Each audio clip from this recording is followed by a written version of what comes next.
cikgu nak on.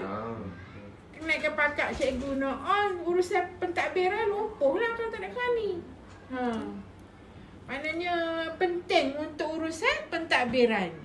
Tu jawapan nombor 3. Jawapan nombor 1, apakah tugas utama seorang kerani sekolah?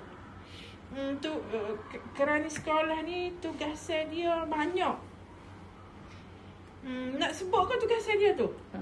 Paling utama. Utamanya pertama kewangan.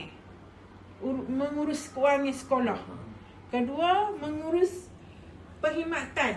Perkhidmatan ni cikgu-cikgu. Perkhidmatan cikgu-cikgu ni macam nak pangkat, cuti-cuti cikgu. Macam-macam lah berkaitan dengan cikgu. Contohlah, 2 tu contoh kan. Lepas tu, apakah cabaran yang sering dihadapi dalam pengurusan pejabat sekolah? Pengurusan pejabat sekolah ni bila dia macam dengan nak hari ni, we hari ni nak hari ni. Kan? Nak ayat gapo? Lalu. On time. Dia macam ni. Kekangan masa kan. Masa. Dia macam dengan Minut lalu. Dia kalau kita tugas ni hak PPD lah. Kalau hak sekolah ni kita boleh je accounting kita bayar esok boleh. Cikgu, kalau saya tak ada ni esok boleh. Tapi hak PPD ni dia masuk sila hantar laporan kewangan dengan keadaan segera sebelum pukul 12 tengah hari. Sedangkan masa tu pukul 10. Macam itulah contoh. Kekangan masa lah. Terjawab dah 3 dah. Boleh. Boleh dah. Apakah tugas utama seorang kerani sekolah?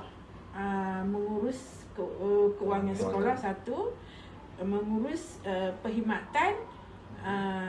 Perkhidmatan tu contoh kenaikan pangkat cikgu, gaji cikgu, cuti-cuti cikgu, servis dia lah.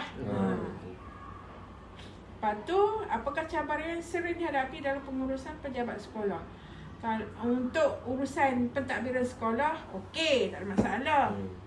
Hak daripada PPD, JPN ni, hak macam tu, hak kita pereh ni. Dia kekangan masa lah.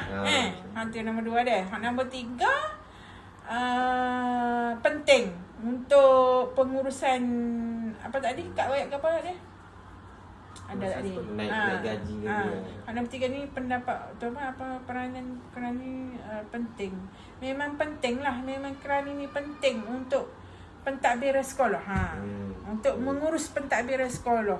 Dia nak urus semua. Okey, laras.